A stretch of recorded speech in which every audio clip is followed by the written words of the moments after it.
All right, let's see what happens in chapter 11.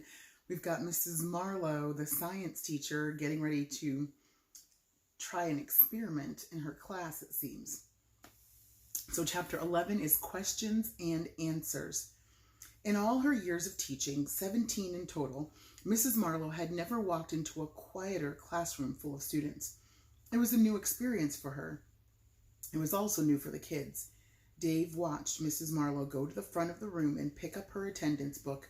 The teacher looked at the list of names in the book, looked up and down the rows of the class, looked at the book again, and said, "I thought maybe I was in the wrong room. Pretty quiet in here today. Can someone tell me why?" No hands went up. But Mrs. Marlowe was watching for anything that might give her a clue about this unusual behavior. And after her question, she saw a few sly glances between kids, and she noticed some of them trying to hide a smile. She knew what those looks meant and smiles meant. These kids were keeping a secret. Time for her first experiment. Looking over the class, Mrs. Marlowe settled her eyes on Seth Townsend, smiled, and said, "So, Seth, did you do your science homework last night?" With no hesitation, Seth smiled back and said, "Yes, I did." Mrs. Marlowe looked at Amy Gilson and said, "How about you, Amy?" She nodded and said, "It was hard." "Really? What did you think was hard about it?" she asked. Amy scrunched up her face and then said, "Too much math." Her answer got a lot of nods and a few laughs from the other kids, but it went completely quiet again. Mrs. Marlowe couldn't get over how beautifully these children were behaving. Just yesterday, she had asked one student a question, and about 15 others had blurted out answers, and then the whole class began arguing. And that had started a huge free-for-all that didn't end until she banged on her desk with a book. It was always like that with this class, and with the other fifth grade classes too. But not today. No one talked at all, unless she asked a question, which gave Mrs. Marlowe an idea. "Please get out your homework sheets." There was a lot of rustling and bustling as students obeyed. "Now," she said, "Ellen, look at problem number 1. How did you decide if the given quantities were reasonable?" Ellen rifled through her papers, and the look on her face surprised Mrs. Marlowe. Ellen looked scared. It was one of the standard questions about science problems, a question the whole class was used to, but the girl seemed completely confused. Mrs. Marlowe could see that she'd done the assignment, plus Ellen was one of the best science students. What was she so scared about? After a few moments of what looked like absolute panic, Ellen calmed down. Then, very slowly, she said, "The numbers worked." Mrs. Marlowe waited for the rest of her explanation. It didn't come. "Right," she said, "and I made estimates," Ellen said. Again, her words came slowly, and then there was another long pause. "And," the teacher urged, "I used math." Mrs. Marlowe nodded. "Of course you used math, but I want to hear about your process, your thinking." Ellen said, "I did comparing." Frustrated, Mrs. Marlowe turned to the other side of the room. "Dave, tell us the answer you got for problem 1 and explain your process." Dave didn't look scared, but he also took a long time to respond. Too long for Mrs. Marlowe. She said, "I'd like your answer today, Mr. Packer." Slowly, Dave said, 440. 440 what?" prompted Mrs. Marlowe. "Barrels of oil," Dave said, slowly. "Per," said Mrs. Marlowe. Dave said, "Per day." "Wrong," said Mrs. Marlowe. "Look at your work and tell me what you forgot." She was losing her patience. Dave frowned and squinted at his paper. He nodded and then slowly said, "The first day." A ripple of giggles swept through the room. Girl giggles. Mrs. Marlowe snapped. "Since when did wrong answers become funny?" The science teacher thought. "Are they all pretending to be stupid today? Is that it?" Whatever was going on, she didn't like it. It was disruptive. It was slowing down her class. It was annoying. And suddenly, Mrs. Marlowe was in no mood for games. She was not going to play along. If these kids wanted quiet, then that's what they were going to get.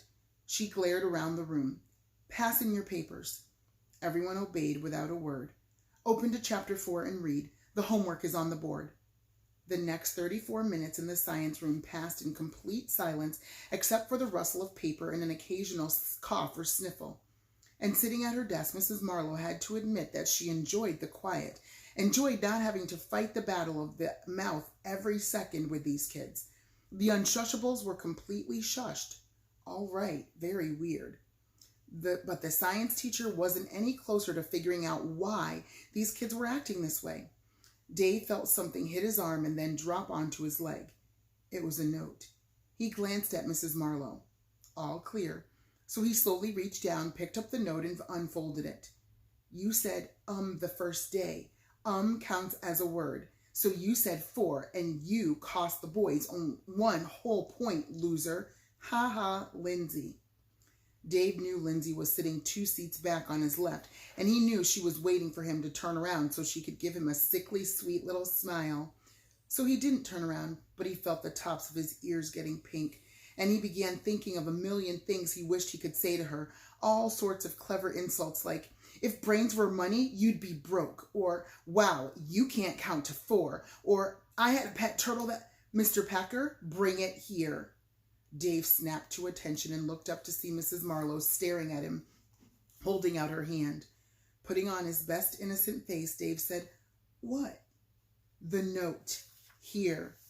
As Dave walked up and dropped the note into Mrs. Marlowe's hand, the bell rang. Mrs. Marlowe tucked the paper into her pocket and then stood up quickly, because when the bell rang, she had to hurry out her door and try to maintain law and order in the hallway between classes.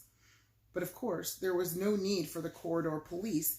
Not today. Mrs. Marlowe watched all the 5th graders move from room to room, smiling, waving, making faces, nodding at each other.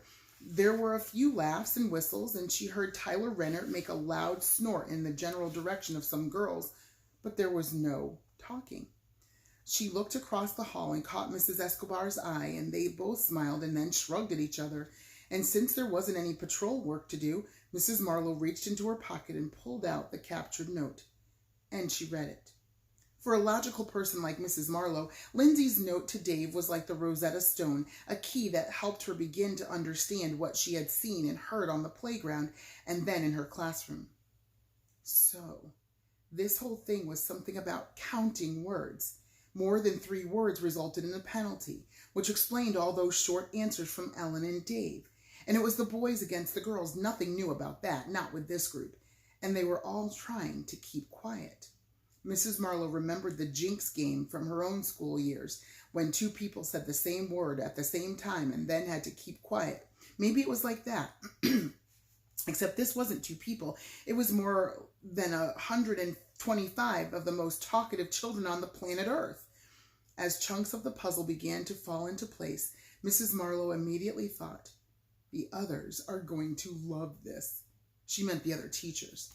But then her scientific curiosity kicked in and she thought, why spoil the kids' experiment? And I should really let the other teachers figure things out on their own. And of course, my preliminary findings could be wrong. I should certainly gather more data before I present my theory to the scholarly community. And as Mrs. Marlowe chuckled at her private joke, she said to herself, "Kids." Chapter 12, Guessing Games. And we're going to have to stop there for today. I'm so sorry. We'll find out what else happens tomorrow. Yeah, because I think this is a little bit longer chapter. So we'll find out what else happens tomorrow.